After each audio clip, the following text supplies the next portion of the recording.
गणाधिपतये नमः। वर्णानामर्थसंहानां रसानां छन्दसामपि मङ्गलानां च कर्तारौ वन्दे वाणी विनायकौ। वन्दे विदेहतनया पदपुण्डरीकं कैशोरसौरभ समाहितयोगचित्तम् हन्तुं ततापमनिशं मुनिहंससेव्यं सन्मानशालिपरिपीतपरागपुञ्जं कोशलेन्द्रपदकञ्जमञ्जुरौ कोमलावजमहेशवन्दितौ जानकीकरसरोजलालितौ चिन्तकस्य मनोरङ्गसंज्ञनौ यत्र यत्र रघुनाथकीर्तनं तत्र तत्र कृतमस्तकाञ्जलिं बाष्पवारि परिपूर्णलोचनं मारुतिं नमत राक्षसान्तकम्। श्रीगुरुचरणसरोजरज निजमनमुकुरसुधारि वर्णौ रघुवरविमलयशो जोदायक फलचारि। राम भगति मणि मुरवस जाके दुख लवले सन सपने ताके। कथा रसिक जिज्ञासु श्रोतावृंद, भक्तिमती देवियों, आइए हम सब एकाग्र मन से, बुद्धि से, चित्त से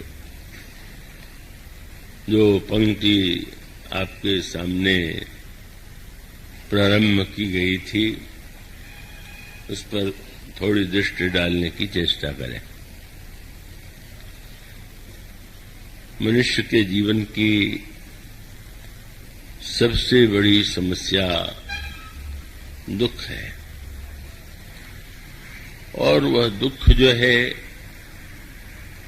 अनगिनत रूपों में मनुष्य के सामने आता है, और मनुष्य का पूरा जीवन इस दुख का समाधान पाने के लिए प्रयत्नशील रहता है।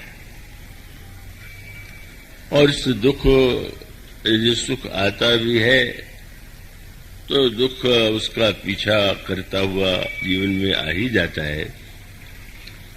इसलिए व्यक्ति के जीवन में इच्छा होना स्वाभाविक है कि हमारे जीवन में कोई दुख न हो, और वो दुख के संबंध में भी थोड़ी सी भी यदि कमी उसको सुख में लगे तो वो दुखी हो जाता है। इसका समाधान प्राचीन काल से लेकर अब तक वेद पुराण शास्त्र महात्माओं के द्वारा दिया गया।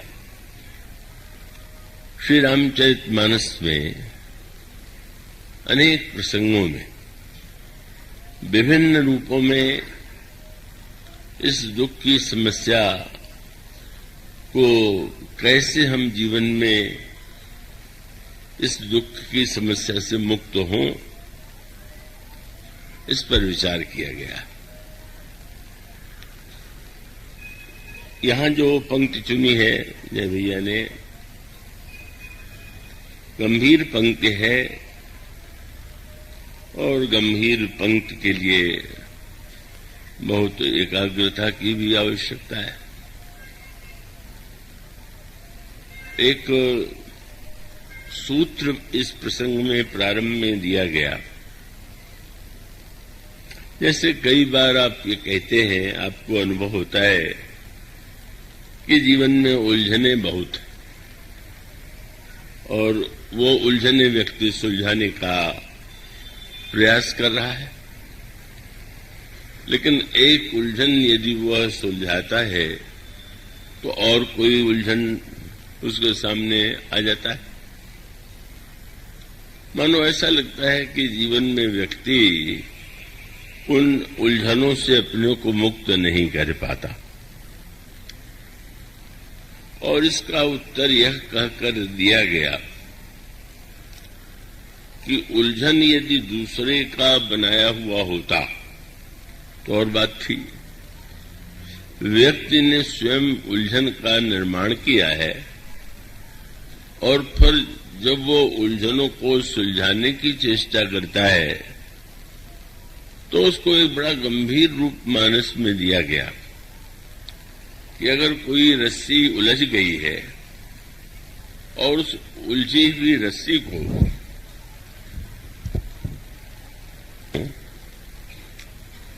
पर सुलझाने के लिए आप अंधेरे में बैठे हुए हैं तो स्वाभाविक है कि व्यक्ति उस अंधेरे में उसे सुलझा नहीं सकता है जब तक प्रकाश सामने न हो। तो अब मानस में इस दो प्रसंग हैं। ये भक्तिमणि की पंक्ति है और इसके पहले ज्ञान दीपक का वर्णन किया गया और तब उसमें एक सूत्र दिया गया, दुख का मूल कारण क्या है। क्योंकि दुख का मूल कारण यदि हम समझ लें तो उसका समाधान ढूंढना आसान है।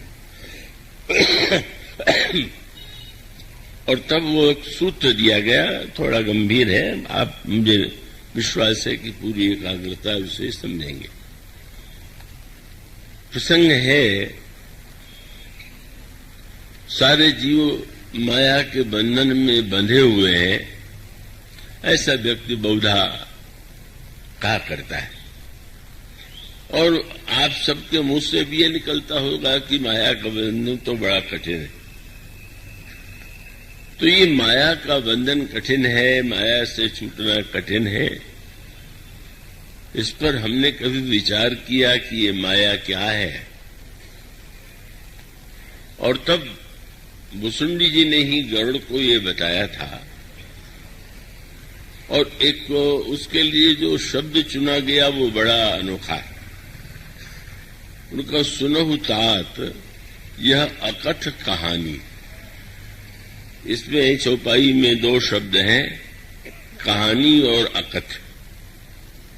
कहानी का अर्थ है जो कही गई या कही जा रही है और अकथ का अर्थ है जिसे कहा न जा सके।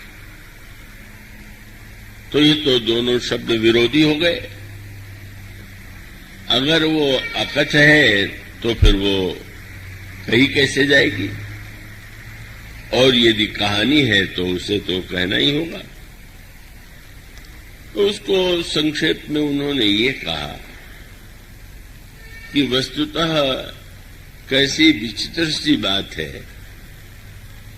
कि जैसे किसी व्यक्ति को कोई व्यक्ति आपको रस्सी से बांध दे तो ये बात तो समझ में आने योग्य है। दूसरे ने आपको बांध लिया, लेकिन ये हमारे आपके जीवन की जो सबसे बड़ी उलझन है और जिस बंधन में हम बंधे हुए हैं, उसके लिए गोस्वामी जी ने एक पंक्ति चुनी है। मैं चेष्टा करूंगा कि विषय थोड़ा अधिक सरल हो सके। उसमें उन्होंने ये कहा कि वस्तुतः यह जड़ चेतन ही ग्रंथ पर गई। चेतन के द्वारा कोई जड़ वस्तु बांधी जाती है, यह बात तो दिखाई देती है, लेकिन जड़ चेतन को बांध ले तो यह तो कभी दिखाई नहीं देता। लेकिन भुसुंडी जी ने यह कहा कि मनुष्य की समस्या यही है कि जड़ ने चेतन को बांध लिया। चेतन व्यक्ति जो है वो जड़ के बंधन में बंधा हुआ है और उसके लिए एक शब्द चुना गया, माया। सुनो तात या अकथ कहानी, समझत बने न जाई बखानी। और तब सूत्र दिया गया वो बंधन क्या है। माया क्या कोई नारी है? माया कोई ऐसी व्यक्ति के रूप में दिखाई देने वाली कोई नारी का स्वरूप है?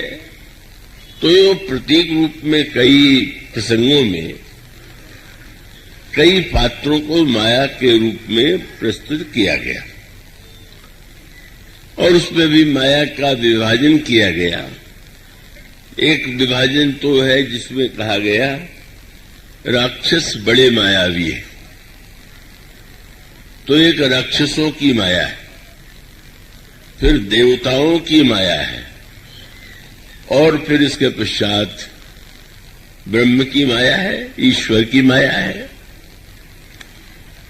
अब इस संदर्भ में गोस्वामी जी जो बात संक्षेप में कहते हैं वो आप बड़ी सरलता से समझ सकते हैं और उसका सूत्र यही है कि माया तो केवल दो शब्दों में ही हमारे जीवन में व्याप्त है और वो दो शब्द क्या है?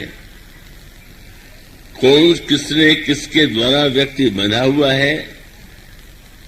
और तब उत्तर दिया गया मैं और मोर तोर तय माया जेहि बस कीन्हे सी जीव निकाया।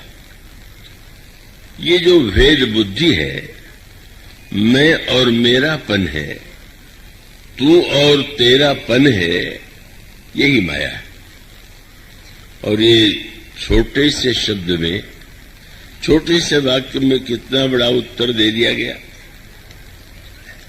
और इसका निराकरण होने का उपाय क्या है?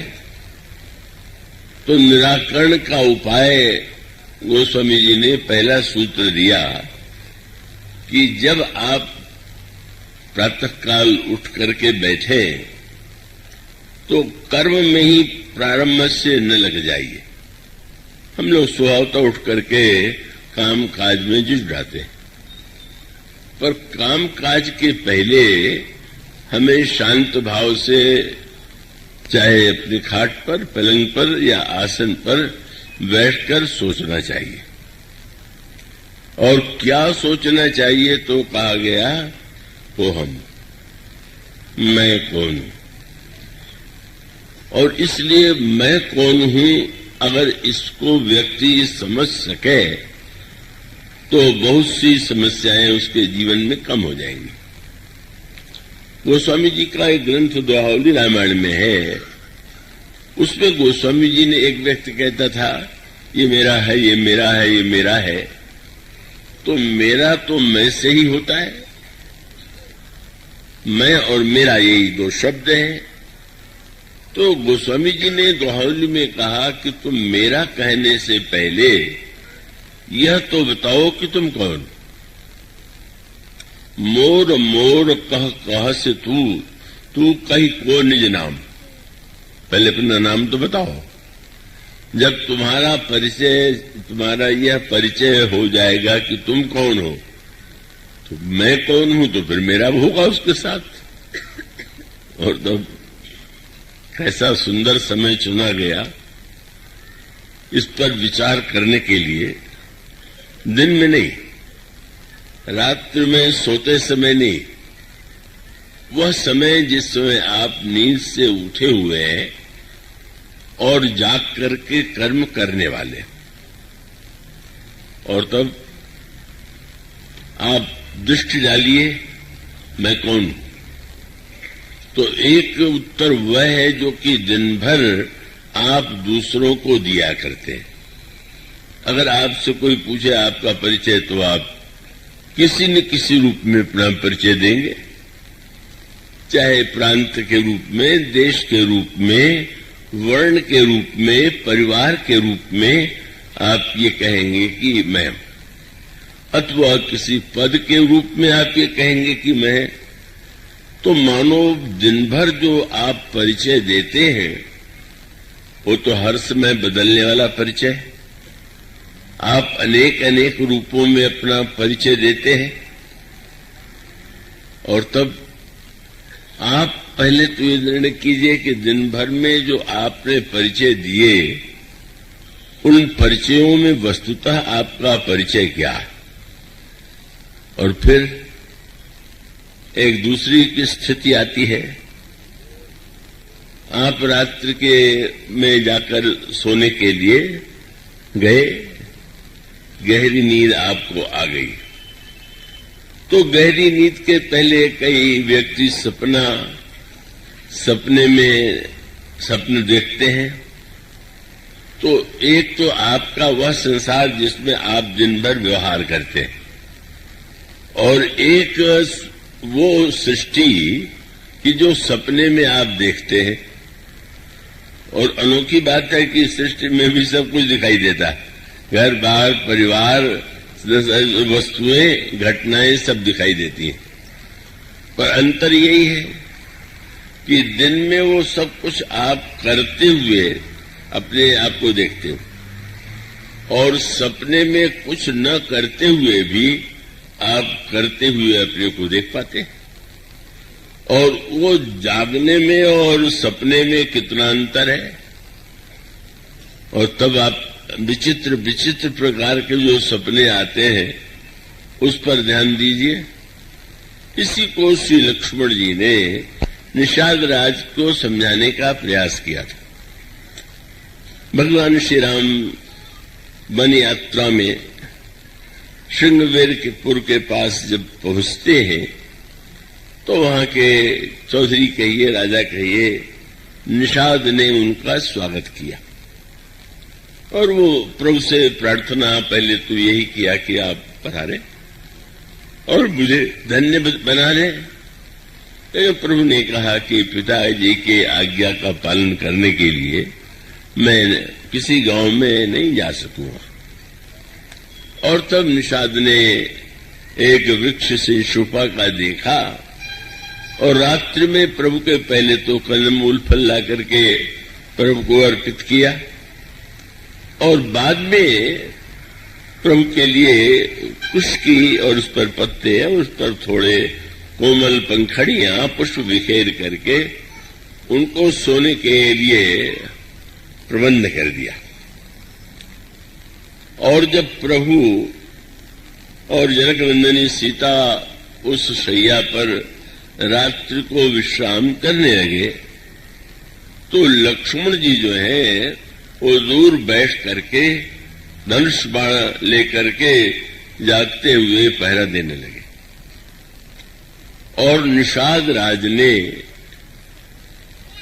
उस समय उसको लगा कि मैं भैया लक्ष्मण के पास बैठ करके अपने हृदय की व्यथा को, अपनी पीड़ा को मैं सुनाऊं। तो गोस्वामी जी ने कहा आप लखन पह बैठे हो जाइए। और उसके बाद निषाद राज के आंखों में आंसू आ गए।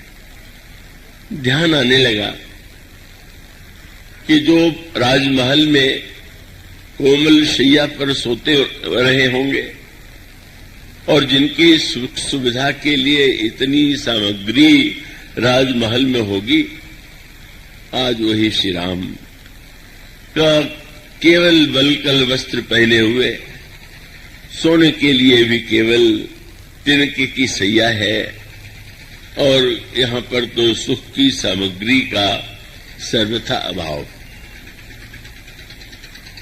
दुखी हो गए। और तब उनका ध्यान कहां गया, जैसा हम लोगों के जीवन में भी होता है। जब कोई दुख जीवन में आता है तो सबसे पहले हमारा ध्यान जाता है किस व्यक्ति के कारण ये दुख जीवन में आया। तो बहुत सी घटनाएं और बहुत से जो दुख होते हैं उसमें कोई न कोई व्यक्ति सामने होता है। और तब क्या होता है, थोड़ा विषय गंभीर है, पर मैं समझता हूं कि इतने वर्ष में आप लोग तो बहुत ज्ञानवान हैं, बहुत एकाग्रता से समझने की आवश्यकता है। और उस सूत्र वही है कि निषाद राज को ये प्रतीत होता है कि ये श्री राम को इतना दुख और जनकनंदिनी सीता को इतना दुख उठाना पड़ रहा है, इसमें कौन कारण है। और तब उनका ध्यान महारानी कैकेयी की ओर गया। और कैकेयी जी का स्मरण जब किया निषाद राज ने तो शब्द चुना कैकेयी नंदनी मंद मति। वह कैकेयी राजा की पुत्री बड़ी मंद बुद्धि की है, कैके नंदन मंद मति कठिन कुटिल पर कीन। और कितनी कुटिलता के द्वारा जय रघुनंदन जानकी सुख अवसर दुख दीन। भला युवावस्था तो सुख के लिए होती है और उस मंदमती कुटिल कैकेयी ने सुख के अवसर के पर दुख दे दिया। कितने कष्ट की बात है। तो ठीक वही बात है जैसा संसार में जब भी लगता है कि इस व्यक्ति ने मुझसे कोई वस्तु छीन लिया, मुझसे ले लिया और कोई कष्ट दे दिया, तो हम उसको समझते हैं कि दुख का कारण यही। लेकिन लक्ष्मण जी ने वहां पर जो निषाद को समाधान दिया वो कई रूपों में दिया। पहले तो उन्होंने एक समाधान वह दिया जिस समाधान को हम कर्म सिद्धांत के रूप में जानते हैं। फिर दूसरा समाधान उन्होंने यह दिया कि जिसको हम वेदांत ज्ञान सिद्धांत के रूप में जिसको सुनते पढ़ते हैं। और फिर अंत में जो उन्होंने उत्तर दिया वो भक्ति सिद्धांत के द्वारा जो उसकी व्याख्या की जा सकती है वो की गई। अब उन तीनों व्याख्याओं में कौन सी व्याख्या सही है इसमें बहुत उलझने की आवश्यकता नहीं। आपको जिस समस्या जिस समाधान जिस उस उत्तर से आपका समाधान हो जाए वो आपके लिए ठीक है। समाधान की आवश्यकता तो आपको है और आप उस बात में क्यों व्यर्थ के विवाद में पड़ते हैं कि तीनों में क्या ठीक है और क्या ठीक नहीं। तो उन्होंने वह सूत्र दिया जो अंत जिसका की समाप्ति भक्ति सिद्धांत से होती है। कृपा करके बच्चों को आप प्रारंभ में देखा बच्चे कुछ अधिक चंचलता कर रहे हैं तो मैंने कहा कि भाई आप लोग बच्चों को या तो पास में रखें या फिर घर पर सुला करके हमें उनको खेलने कूदने के लिए अवसर न दे दे। तो एक भावुक सज्जन खड़े हो गए कि नहीं महाराज आपको ऐसा नहीं कहना चाहिए, बच्चे तो भगवान के रूप हैं, उनके लिए क्या ये कहना ठीक है क्या। तो मैंने कहा बच्चे भगवान के रूप हैं इसीलिए तो कथा सुनना आवश्यक उनके लिए नहीं है। कथा बच्चों के लिए भगवान के लिए नहीं है, ये तो और लोगों के लिए है। तो भगवान घर में सोए रहे या गोदी में रहे तो ज्यादा अच्छा होगा बजाय इसके कि भगवान ऐसे रूप में दिखाई दे कि जो व्यक्ति को चंचल बना दे। तो मैं आशा करता हूं कि आप लोग इस विरोध को विरोध ही नहीं सत्य समझ करके इसे सुनेंगे। तो ऐसी स्थिति में जो समाधान लक्ष्मण जी ने दुख का दिया उसमें पहला सूत्र बड़े महत्व का है। देखिए कोई वस्तु अगर जीवन में है, कठिनाई है, कोई दुख है तो उसको हल्का करना चाहिए कि बढ़ाना चाहिए। अब वो सबसे बड़ी समस्या है कि हम लोग जो दुख होता है उस दुख को भी बढ़ाने की कला में बड़े निपुण हैं। हम छोटी बात को कितनी बड़ी बना दें और उसको कहां तक पहुंचा दें। आपने कभी कभी देखा होगा हंसी हंसी में लोग लड़ पड़ते हैं, छोटी सी बात पर लोग झगड़ पड़ते हैं। इसका अभिप्राय है कि हम जीवन में बहुत सी बातों को अनावश्यक रूप से बड़ा बना देते हैं। तो अब क्या होगा, पहले दुख आया और दुख आने के बाद फिर ये किसने दुख दिया और जिसने दुख दिया हम उससे कैसे बदला लें। या तो हम उसका सुख छीन लें या हम भी उसको बदले में दुख दे दें। अब परिणाम क्या हुआ, जिसको हमने मान लिया किसने दुख दिया उससे बदला लेने के लिए दिन रात बेचैन हो रहे हैं, उसी का चिंतन कर रहे हैं और फिर बदला लेने की चेष्टा में क्रियात्मक रूप में भी लोग दिखाई देते हैं। कितनी दुर्घटनाएं क्यों हो जाती हैं, तो बदला लेने के लिए। और वो बदला लेने की बात तो कभी पीढ़ी दर पीढ़ी तक चलती ही जाती है। ये क्या हुआ, यही तो मानो दुख का विस्तार है। दुख का विस्तार कम करने का उपाय क्या? का दुख का विस्तार कम करने का उपाय ये है कि दुख के कारण को आप केवल व्यक्ति से ही मत जोड़िए।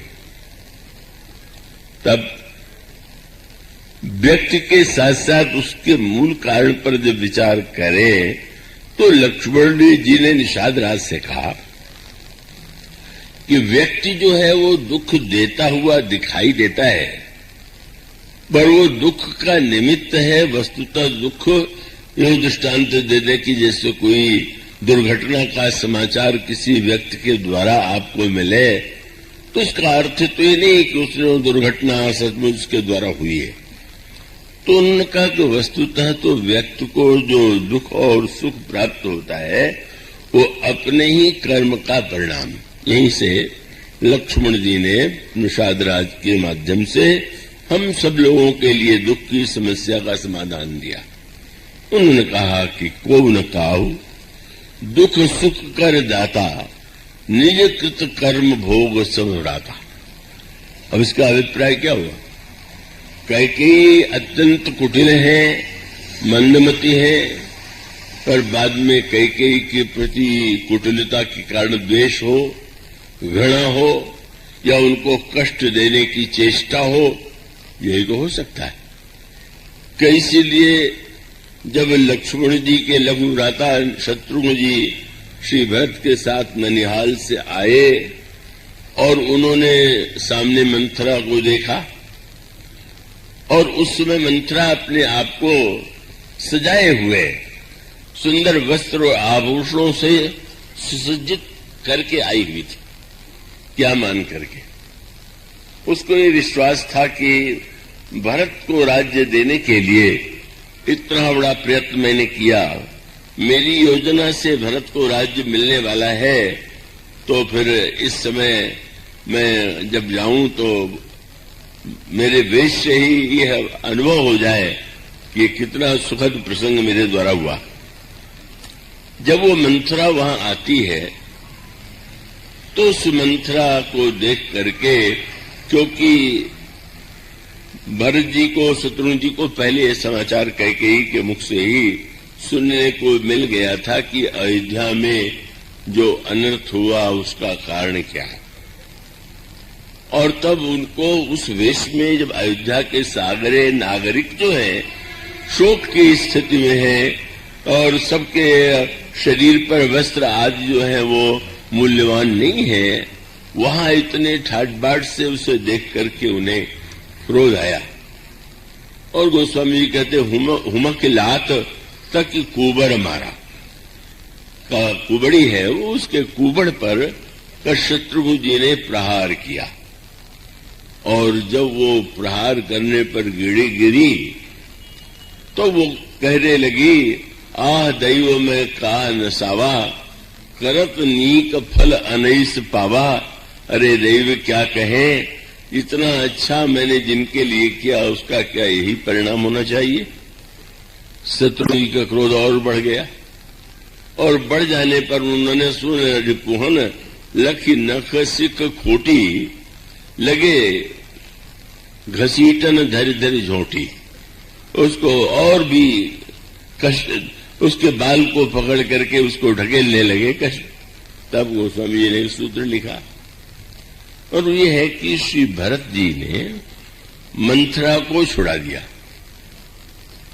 अब इस पर ध्यान जाना चाहिए कि वस्तुतः इस अपराध के मूल में जो हुआ वो कैकेयी जी तो सामने आई, पर कैकेयी जी के पीछे कैकेयी की बुद्धि में जो बात बैठाई गई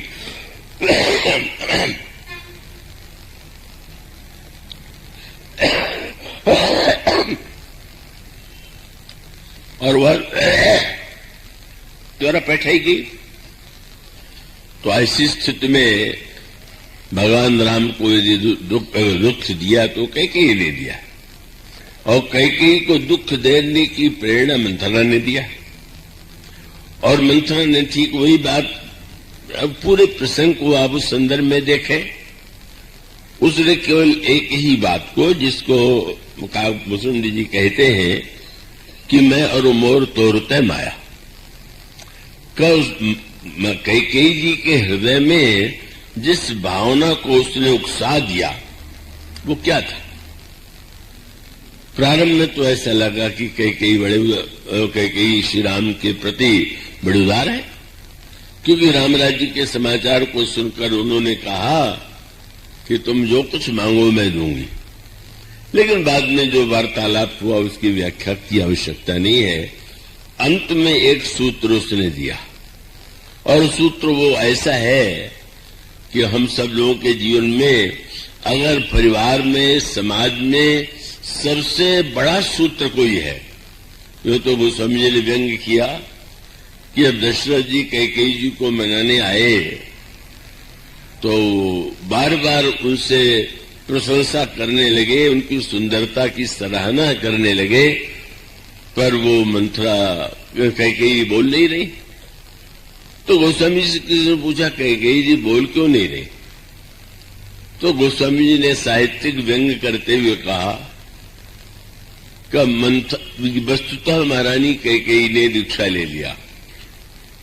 दीक्षा वहां तो गुरु वशिष्ठ बोले नहीं, उन्होंने मंथरा से दीक्षा लिया, और मंथरा से दीक्षा लेकर के कोटि कुटिलमणि गुरु पढ़ाई। बड़े कुटिलों में भी, सब करोड़ों कुटिलों में भी जो अधिक कुटिल है उससे दीक्षा ले लिया। तो मानो दीक्षा देते हुए जैसे कह देते हैं गुरु लोग कि जब करते हुए मत बोलना, इसी प्रकार से मंथरा ने बता दिया था कि बोलना मत, तो इसीलिए चुप है। कई लोग जानना चाहते हैं कैकेयी को मंथरा ने कौन सा मंत्र दिया था।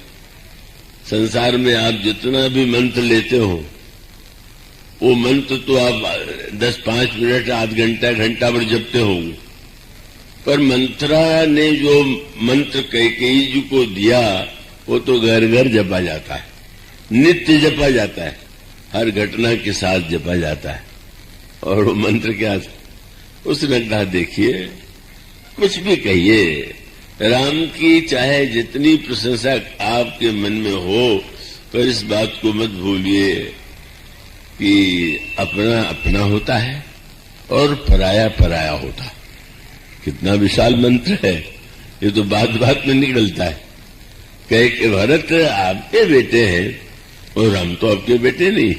फिर वही आ गया, मैं और मोर तोरते माया, जेही बस कीने से जीव निकाया। अगर कैकेयी के हृदय में इस मैं और मेरेपन, तू और तेरेपन की वृत्ति उत्पन्न न हो गई होती तो शायद ये अनर्थ न होता जो अयोध्या में हुआ। तो वहां पर मूल सूत्र वही है कि मेरा और तेरे का वो पाठ जो था वो मंथरा के द्वारा बैठा दिया गया।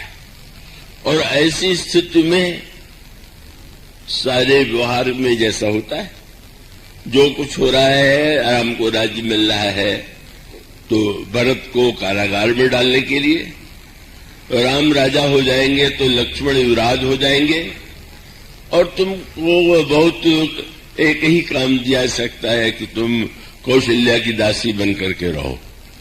और उस कल्पना के दुख ने कैकेयी जी के मन में इतना क्रोध भर दिया कि उन्होंने कहा अच्छा है, जैसे कौशिला मोर भल ताका, तस फल उन्हीं देव करि साका। अच्छा, कैकेयी ने जो दुख मुझे देने की चेष्टा किया है, मैं सवाया करके बताऊंगी कि क्या होता है दुख दूसरे को देने से। वही घटना मंथरा कैकेयी का प्रसंग रामायण का ही प्रसंग नहीं है, वो तो घर घर का प्रत्येक व्यक्ति का प्रसंग है। और ऐसी स्थिति में मूल में मंथरा है, और मंथरा के लिए गोस्वामी जी ने जब ये कहा कि मंथरा को भरत जी ने छुड़ा दिया, क्यों? अगर मंथरा ने इतना बड़ा अपराध किया है, इतना विद्वेष की सृष्टि की है, तो उसको दंड क्यों नहीं दिया जाना चाहिए? मानो शत्रुघ्न जी का ने जो किया वो दंड विधान के अनुकूल है। कोई अपराध करता है तो उसे दंड मिलना चाहिए। लेकिन श्री भरत कहते हैं कि दोष क्या मंथरा का ही है क्या? मंथरा की बात से अगर महारानी इतनी प्रभावित हो जाए कि वे सबको भूल करके, पातिव्रत के प्रेम को भूल करके और श्री राम के इतने अधिक जो उनमें प्रेम है, सद्भाव है, और कैकेयी जी के प्रति उन्होंने इतना अधिक वो दिया है कि जिसको बोलने में अगर वो कैकेयी जी का दोष है तो दंड तो मंथरा को दिया जा रहा है, कैकेयी को दंड तो नहीं है, तुम दे सकते हो, मैं भी नहीं दे सकता हूं। तो ऐसी स्थिति में क्या सचमुच ये दंड देना उचित होगा क्या? शत्रुघ्न जी शांत हो जाते हैं। तो उसका मूल तात्पर्य तो मानो यही था कि कैकेयी जी ही मंदमती है। अगर उस मंथरा की बुद्धि से प्रभावित होकर के उन्होंने उसको सत्य मान लिया और सत्य मान करके इतना अनर्थ बनाया, तो मंथरा क्यों महारानी कैकेयी दोषी? और मंथरा कैकेयी भी यदि है तो उसके मूल में भी मैं और मेरापन ही, तू और तेरापन ही मुख्य कारण है। इसलिए लक्ष्मण जी ने ये कहा कि जब हमको दुख मिले तो हम व्यक्ति को ही कारण न मान लें। इसने हमें दुख दे दिया और तब उस दुख का कारण सामने वाले व्यक्ति में ही नहीं, अपने आप में भी ढूंढने की कोशिश करें। किसी को मान लीजिए आपके सामने, हमारे सामने क्रोध आ जाए, तो क्रोध आ गया तो इस व्यक्ति में क्रोध बहुत बड़ा अपराध की है, एक क्रोध कर रहा है, हम इसको मार दें या दंड दे दें। इसके स्थान पर अगर व्यक्ति ये विचार करने लगे कि क्रोध क्यों आया, इसको जो क्रोध आ रहा है इसमें यही कारण है कि मैं भी कहीं कारण हूं, तो परिणाम ये होगा कि व्यक्ति के जीवन में जब यह ज्ञात हो जाएगा कि दुख सुख का हेतु जो है वो व्यक्ति ही नहीं है, बस गुण काहु दुख सुख कर दाता, ये कर्म सिद्धांत है। और कर्म सिद्धांत का अभिप्राय है कि आप जब कर्म को अपने प्रारब्ध का परिणाम मान लेते हैं, दुख सुख को, तो आपका द्वेष नहीं रह जाता, बहुत कम हो जाता है, हल्का हो जाता है। ये सरल तो नहीं है, कहना तो सरल है, पर ये मैं और मेरेपन की वृत्ति इतनी सरलता से नहीं छूटती, अत्यधिक कठिन से कठिन है। लेकिन कर्म सिद्धांत कहता है कम से कम इतना तो मान ले कि दुख का कारण हमारा ही कोई प्रारब्ध है, कोई कर्म है।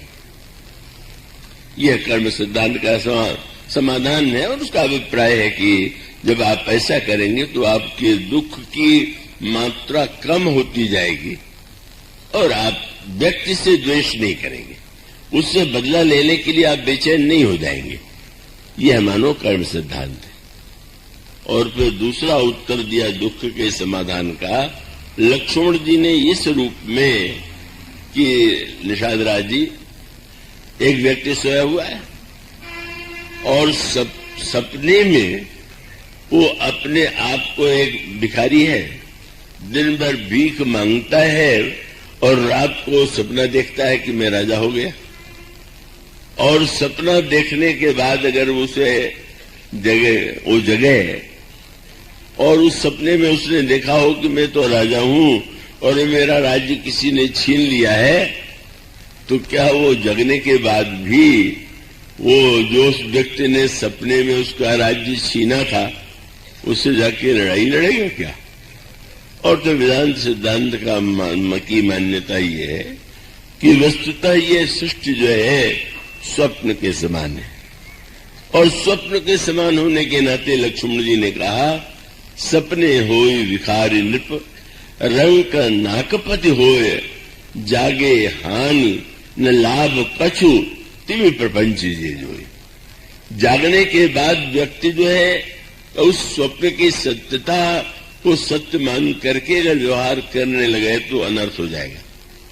और स्वप्न काल में भी विनय पत्रिका में गोस्वामी ने दृष्टांत दिया, एक व्यक्ति पलंग पर सोया हुआ, सपना बहुत गहरा आया और सपने में कई लोग जोर जोर से चिल्लाने लगते हैं। वो चिल्लाने लगा, बड़ी बाढ़ आ गई है, नदी में मैं डूब रहा हूं, मुझे बचाओ। तुलसीदास जी पूछते हैं कि उसके इस वाक्य को सुनकर के जो बगल में व्यक्ति जग रहा है, क्या वो नाव लेने के लिए चला जाएगा क्या कि डूब रहे हैं तो नाव लिया के इनको बचा लें? गोस्वामी जी कहते तो जब जो व्यक्ति सपने में डूब रहा है उस व्यक्ति को जगाने के लिए नाव की जरूरत नहीं, तब बोले उसको केवल धीरे से जगा दीजिए। और यही गोस्वामी जी कहते हैं मेरे पत्रिका में, सुभग सेज सपने सोवत बारिधि बूढ़त भय लागे, कोटिहु नाव न पार पाव सोई, जब लगे आप न जागे। एक नहीं करोड़ नाव ला दीजिए तो बचेगा नहीं, केवल जगा दीजिए बच जाएगा। इसलिए उन्होंने कहा संसार के मिथ्यात्व को जब हम समझ लेते हैं कि ये स्वप्नगत दिखाई देने वाली जो सृष्टि है वो यथार्थ नहीं है, घटनाएं यथार्थ नहीं है, और हम जब जग जाते हैं, और जगने की व्याख्या की गई, सोना और जागने को वो एक नया अर्थ दिया गया। गीता में भी संकेत शास्त्रों में कहा सोना और जागना क्या है, तो एक तो शरीर का सोना और जागना है। संयोग से अभी कोई सामने सज्जन सोते हुए नहीं दिखाई दे रहे, नया अनुभव है। हर वर्ष तो मैं किसी को देखता था, अभी कोई शायद सोने वाले पीछे कहीं बैठ गए होंगे कि देख न लिए जाए। पर सोना और जागने का एक तो शरीर का है, आप जग रहे हैं या सो रहे हैं, पर आपको गीता और रामायण में मिलेगा कि सोना माने बोले मोह निशा सब सोवर हारा, देखा ही सपन अनेक प्रकारा। जो मोहग्रस्त व्यक्ति है मानो वो मोह की रात्रि में सो रहा है, और उस मोहग्रस्त व्यक्ति के जीवन में जो कुछ हो रहा है वो नाना प्रकार के स्वप्न की प्रक्रिया और प्रतिक्रिया के अनुकूल है। इसलिए कि जैसे सोते हुए व्यक्ति को जगा देना यही इसको बचाने का उपाय है, इसी प्रकार से व्यक्ति को अगर ये ठीक ठीक ज्ञान हो जाए कि ये सृष्टि वास्तविक नहीं है, आज वो जो दिखाई दे रही है पहले नहीं थी, अब नहीं है, कल भी नहीं रहेगी, तो उसका परिणाम होगा कि व्यक्ति फिर जागने की परिभाषा की गई। सोना क्या बोले मोह निशा सब सोनिहारा, और देखा ही सपन अनेक प्रकारा। और जागने की परिभाषा बोले यही जग जामिनी जाग ही जोगी, परमारथी प्रपंच वियोगी। रात में किसी ने देखा आज मुझे 10 लाख की लॉटरी मिल गई, अब वो मूर्ख होगा तो जगने के बाद भी पहुंचेगा पता लगाने के लिए कि कहां मिलेगा ये रुपया, और बुद्धिमान होगा तो समझ लेगा कि भाई सपने में मिला हुआ जो दिखाई दे रहा है तो मिथ्या है। इसी प्रकार से लक्ष्मण जी ने कहा कि निषाद राज, सत्य तो यह है कि ये सृष्टि इसी प्रकार की है, और इसीलिए बड़ी दार्शनिक भाषा का भी गोस्वामी जी प्रयोग करते हैं। हनुमान जी जब लंका में जाते हैं तो हनुमान जी ने लंका को कई रूपों में देखा। हनुमान जी ने लंका को दिन में भी देखा, रात्रि में भी देखा, बाहर से भी देखा, भीतर से भी देखा, और उस प्रसंग में गोस्वामी जी ने जो सूत्र दिया वो बड़े महत्व का ये है। तो हनुमान जी महाराज पर्वत शिखर पर चढ़ गए, जो लंका जहां है उसके किनारे जो पर्वत है उस पर खड़े होकर के उन्होंने लंका को देखा, और तब वो लंका का वह रूप जिसमें दिखाई देता है कि लंका कितनी समृद्ध है, लंका में कितना सौंदर्य है, लंका की कितनी उन्नति है।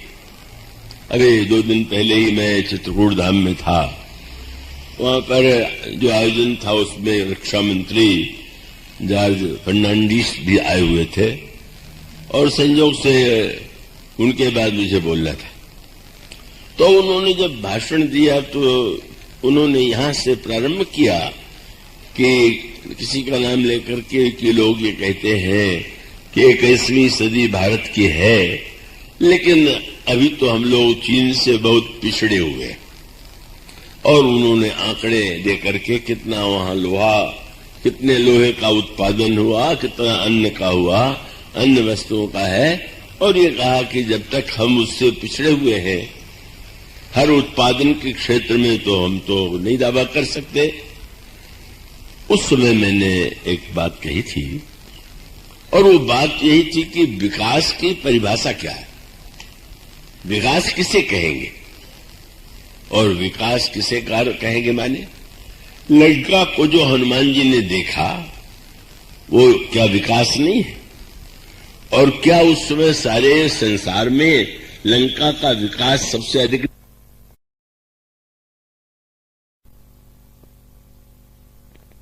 जहां पर रावण और राक्षसों का शरीर स्वस्थ है, लंका में कोई रोगग्रस्त राक्षस है ही नहीं, और जहां पर रावण जैसा विद्वान है जो शास्त्रों का पंडित है, तो वो लंका का जो चित्र है का अगर वो उसको हम विकास माने तो विकास तो ही है।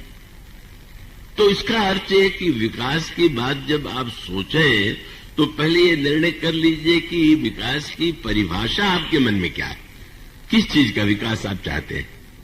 तो अब उस दृष्टि से जब विचार करें तो स्पष्ट हो जाता है कि लंका का विकास जितना हुआ है उतना विकास तो अयोध्या का नहीं था।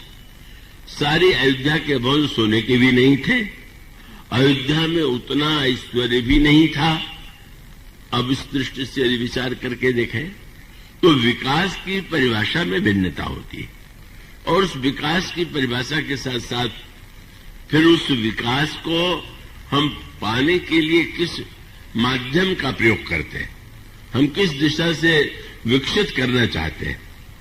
और तब वो बात तो समझने में आने की है कि विकास यदि केवल यही होता जो लंका में था, तो हनुमान जी उसे अगर आदर्श विकास मानते होते तो ये सोच सकते थे कि लंका का राजा ही सर्वश्रेष्ठ है, विद्वान है, शक्तिमान है, इसलिए इससे बढ़कर के श्रेष्ठ कोई नहीं। किंतु ऐसा तो नहीं हुआ। मानो सूत्र यह है कि अयोध्या में भी दरिद्रता कोई एक आदर्श नहीं वस्तु है। दरिद्रता तो बड़ी दुखदायी है और दरिद्रता तो मिटनी ही चाहिए, लेकिन विकास केवल लोहे, चांदी, सोना, चावल इसी का है कि विकास का अर्थ मनुष्य के मन का विकास, मनुष्य के बुद्धि का विकास, और अंत में विकास का अर्थ क्या, ये आत्म तत्व और ईश्वर का साक्षात्कार है कि नहीं। तो ये विचारधारा तो सर्वदा ही विश्व में रही है। तो बहिरंग तुलना की दृष्टि से हनुमान जी ने देखा तो लंका इतनी विकसित है, पर गोस्वामी जी जो बात बताना चाहते हैं वो क्या है कि लंका का ये विकास किस मूल्य पर हुआ। ये जो सोने की लंका है वो कहां से आई है? यह तो कुबेर का राज्य था, रावण ने छीन लिया। संसार में सुंदरियां कहां से आई? जहां भी उसने सुन लिया किसी के घर में कोई सुंदरी कन्या है, सुंदरी है, वहां पर उसने बरात, देव, यक्ष, गंधर्व, नर, किन्नर, राजकुमारी, जीत वरी, निज बाहुबल, वर सुंदरी बहुनार। तो अब रावण का जो जीवन दर्शन है वह यह है कि हम समृद्धि, हमें सोना चाहिए, हमें सौंदर्य चाहिए, हमें उन्नति चाहिए, और उसके लिए उसके जीवन में किसी भी प्रकार का संकोच नहीं। और इसका अर्थ क्या हुआ कि आप विकास के लिए क्या साधन आप मानते हैं, इस पर भी ध्यान देना चाहिए। क्या आपकी कसौटी है कि हम अगर धनी होना चाहे तो क्या उपाय है, हम अगर विद्वान होना चाहे तो क्या उपाय है? तो एक महत्व की बात तो यह है कि उसका माध्यम क्या। अब आप सोच लीजिए, लंका में विमान था, हवाई जहाज, अयोध्या में तो नहीं था। अयोध्या में उतना विकास नहीं हुआ था जैसा लंका में हुआ था। और आप यह भी पढ़ते हैं कि भगवान राम जब लंका विजय के बाद लौट करके आए तो कैसे आए? विमान पर बैठ के आए। तो क्यों आए? विभीषण जी ने भगवान राम से कहा, महाराज आपने युद्ध किया, थक गए होंगे, आप चल के महल में विश्राम कीजिए। कुछ दिन तक विश्राम करने के बाद आप हम लोगों को लेकर के अयोध्या चले। भगवान राम की आंखों में आंसू आ गया। उनका विभीषण, मुझे तो हर क्षण भरत की याद आ रही है। और बीते अवधि जाओ जो जेत न पाओ वीर, दशा भरत कह सुमिर प्रभु पुनि पुनि पुनक शरीर। मैं तो बस चाहता हूं कि भरत से कैसे मिलन हो। और तब उन्होंने ही कहा कि महाराज, लंका में पुष्पक विमान है, आप शीघ्र से शीघ्र अयोध्या पहुंच सकते हैं। आए तो पैदल थे और विमान पर बैठकर प्रभु गए, उसका उपयोग किया। लेकिन अगला दृश्य क्या था? भगवान राम विमान से पहुंचे अयोध्या में और पहला कार्य उन्होंने क्या कहा? उतरी कहो प्रभु पुष्प कही तुम कुबेर पह जाओ, चले जाओ, यहां से चले जाओ कुबेर के पास। वो सोच सकते थे कि मैंने विभीषण को लंका का राज्य दिया है तो विमान तो कम से कम भेंट में रखे ही ले। कह दे भाई अब चलो और कुछ नहीं लेंगे, हम विमान तो ले लेंगे। यह है श्री राम। नहीं नहीं, इतने विकसित लंका का विमान श्री राम को नहीं चाहिए। और विमान का उपयोग भी यदि किया गया तो युद्ध के लिए नहीं। आज के तो समस्या ये है कि विमान का उपयोग तो विशेष रूप से युद्ध के लिए करना पड़ता है। विमान से भगवान राम श्री भरत से मिलने के लिए जाते हैं। तो मानो श्री राम का जो जीवन दर्शन है, अयोध्या का जो जीवन दर्शन है, उसका तात्पर्य है कि विकास की परिभाषा शरीर भी है, बाहर भी है, पर बाहर से के साथ साथ मनुष्य के मन का, मनुष्य के विवेक का, अगर उसके अंतःकरण में अध्यात्म तत्व का विकास नहीं हुआ तो विकास अधूरा है, कल्याणकारी।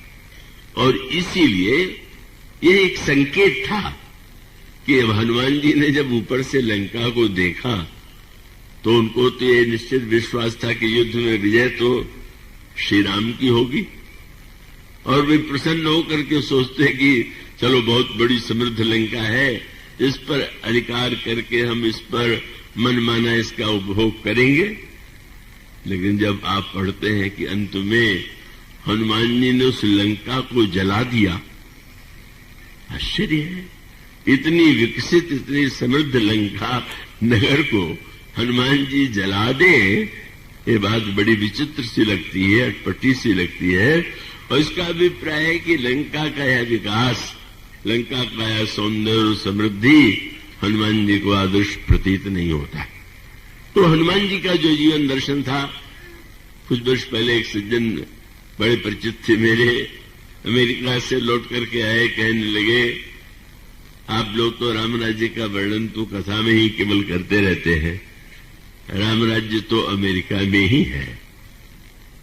तो मैंने कहा कि अब राम राज्य छोड़ के यहां कहां चले आए, आपको तो ही रहना चाहिए था। मनुष्य का अभिप्राय कि हम समझ नहीं पाते विकास का अर्थ केवल बाहरी विकास नहीं। तो इसलिए हनुमान जी के द्वारा लंका को देखना और देखने के बाद लंका को भस्म कर देने का उद्देश्य इतना है, यो नहीं। और उसको दृष्टांत के रूप में यूं कहें कि किसी व्यक्ति के शरीर का वर्णन कोई करने लगा, नेत्र कमल की तरह का, उसकी दंत पंक्ति जो है कुंद की तरह, अंग प्रत्यंग का बहुत सुंदर वर्णन सुन करके किसी ने कहा, रे हम भी तो देखना चाहते हैं वो व्यक्ति कैसा है।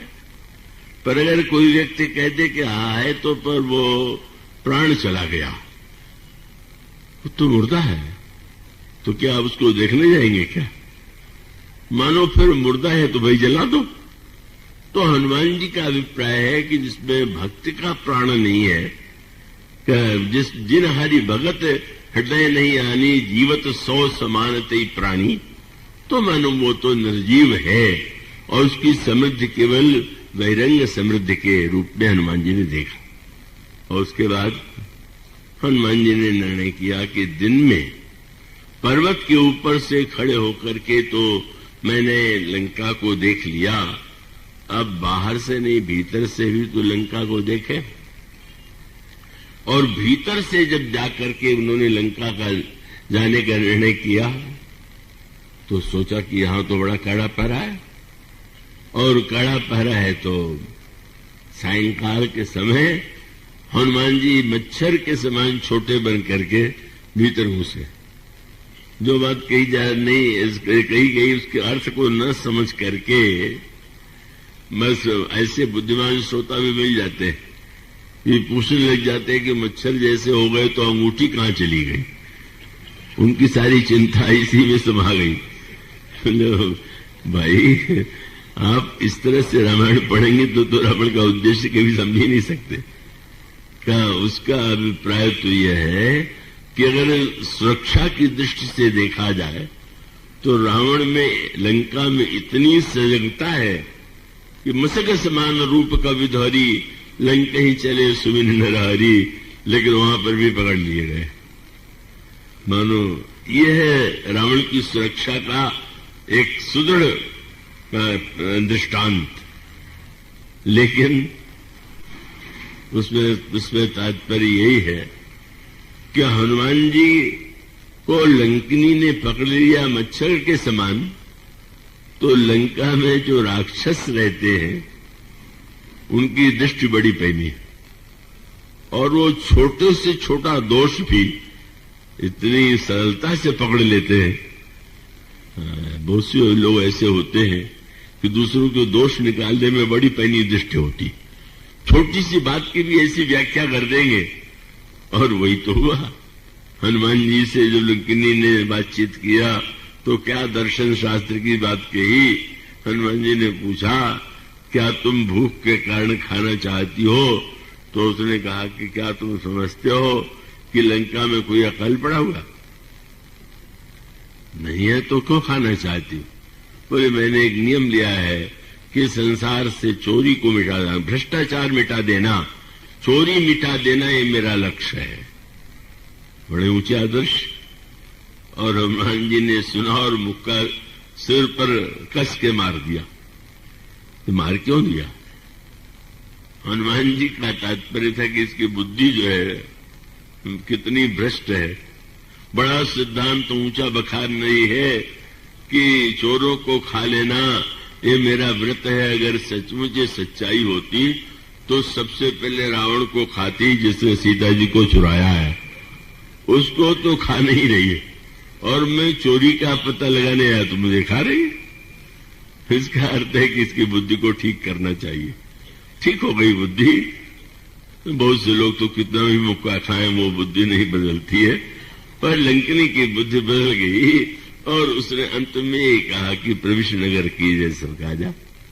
हनुमान जी महाराज जो है कल लंका में प्रविष्ट हो गए, और फिर पहले दिन में देखा, पर्वत के ऊपर से देखा, अब भीतर गए, और भीतर जाकर के हनुमान जी लंका के प्रत्येक राक्षस के भवन में, गोस्वामी जी उसे मंदिर कहते हैं, वो जाते हैं।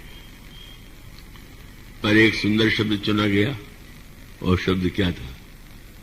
हनुमान जी ने सारी लंका में देख डाला, और अंत में रावण के नगर में जब पहुंचे, रावण के महल में जब पहुंचे, तो उन्होंने देखा क्या? बोले सैन किए देखा कपिते ही। रावण बड़ी गहरी नींद में सो रहा है। पर अगला वाक्य बड़ा दार्शनिक है। हनुमान जी लंका के घरों में क्या देखने के लिए गए थे? क्या पाने के लिए गए थे? क्या वो सोना पाने गए थे? क्या कोई भोग की वस्तु पाने के लिए गए थे? नहीं, वे तो वैदेही की खोज में थे। वैदेही कौन है? मूर्तिमती शांति। शांति सीता समानीता आत्मा रामो विराजते। हनुमान जी ये देखना चाहते थे कि लंका में इतनी समृद्धि है, सब कुछ है, पर शांति है कि नहीं, आंतरिक शांति है कि नहीं। और सचमुच चारों ओर देखिए तो बाहर चाहे जितना कुछ हो, पर भीतर तो कहेंगे, यही कहते हुए मिलेंगे, क्या बताओ, सब कुछ है, शांति नहीं। मानो मंदिर मान दीक वैदेही। वैदेही का अभिप्राय यह है कि देह से जो अलग विदेह है उनकी जो कन्या है, और जिनका जो देह है उससे जन्म नहीं हुआ है।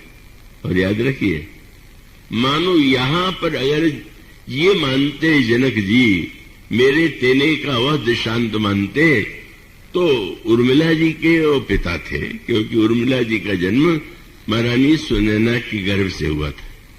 सीता जी का जन्म तो सुनैना जी के गर्भ से नहीं हुआ, पर वो उतने विचार परायण है कि वो तो अपनी कन्या के रूप में वैदेही को महत्व देते हैं, उर्मिला जी को उसके बाद भी महत्व देते हैं। मानो सूत्र यह है कि हनुमान जी जब देखते हैं और रावण को सोता हुआ देखते हैं तो उसके बाद गोस्वामी जी ने क्या लिखा, वहां से निकल आए और तब एक भवन एक पुन दीख सुहावा, हरि मंदिर तहां भंड बनावा गए। और जिस समय तर्क करने लगे का गोस्वामी जी ने शब्द लिखा, जब हनुमान जी सोच रहे थे ताही समय विभीषण जागा, उसी समय भीषण जग गए।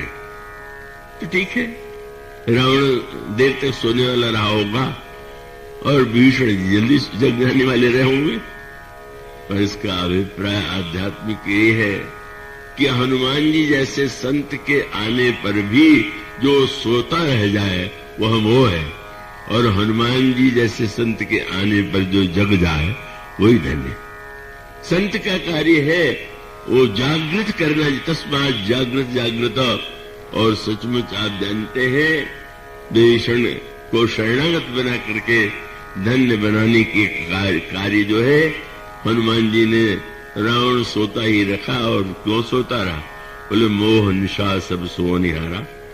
रावण मूर्तिमान मोह है, और मोह की रात्रि में जो सो रहा है और उस मोह की रात्रि में सपना देखता हुआ वो ये मानकर चलता है कि जो दिखाई दे रहा है वह दिखाई दे रहा है तो वास्तविक होगा। अंधकार को ही उसने कल्पित संसार को ही सत्य मान लिया है। सत्संग का उद्देश्य यही है। और मानो भुसुंडी जी ने यही कहा कि जब तक व्यक्ति मोह के अंधकार में ही सोया हुआ है और मोह के अंधकार में सोया हुआ ही अपने आप को न जाने क्या मान बैठा है, और तब उसके बाद जब उसको गहरी नींद आ जाए तब किस देश का, किस प्रांत का, किस जाति का, किस परिवार का, कौन उसके बेटे, कौन उसके भाई, वो तो कुछ नहीं।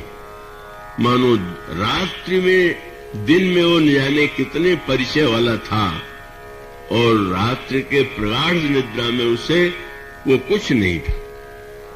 लेकिन जब होता है तो बेचारा बेचैन रहता है, और जब कुछ नहीं होता है और सो करके उठता है तो वो वास्तव बड़ी अच्छी नींद आई। मानो बीच में जग के विचार कीजिए कि दिन में जो हमारे हजारों परिचय थे वो सही है, कि जो गहरी सपने में देखा वो परिचय सही है, कि जो गहरी सुषुप्ति में हम परिचयहीन थे। ये जय गोस्वामी जी कहते हैं जब तक हम इस सत्य पर हम विचार नहीं करेंगे तब तक हमारे जीवन में जो ग्रंथि है मैं और मोर तोर तय माया की, ये माया और मोह का जो दिव्य राज्य, अनोखा राज्य है, इसका उपाय यही है कि व्यक्ति जो है उस उलझन से अगर सुलझना चाहता है, पर बिहारी का वो दोहा आपने पढ़ा होगा, उसमें उन्होंने कहा को उलझो यही जाल फंसी कत कुरंग अकुलात, ज्यो ज्यो सूरज भव्यो चहे त्यों तो उलझत जात। हम लोग जीवन में ज्यों ज्यों सुलझना चाहते हैं समस्याओं से, नई समस्या, और उसका उत्तर ये है कि पहले ज्ञान का दीपक जला करके उस समय मोह की रात्रि में जब व्यक्ति उस ग्रंथ को खोलता है तो उलझनों से मुक्त हो जाता है। इसलिए पहले ज्ञान दीपक का वर्णन किया, पर बाद में लक्ष्मण जी ने भी निषाद राज को जो समाधान दिया, और इस पंक्ति में भी जो कहा गया क्या कि ज्ञान के दीपक के साथ बहुत सी समस्याएं हैं, फिर अगर जीवन में भक्ति मणि का प्राकट्य हो जाए तो हमारे जीवन में अंधकार भी मिट जाएगा और हमारे जीवन की जो उलझने हैं वो भी समाप्त हो जाएंगी, और दुख का लौलेश हमारे जीवन में नहीं रह जाएगा। आज इतना ही, इसके बाद की चर्चा बोलिए श्री राम। किङ्करं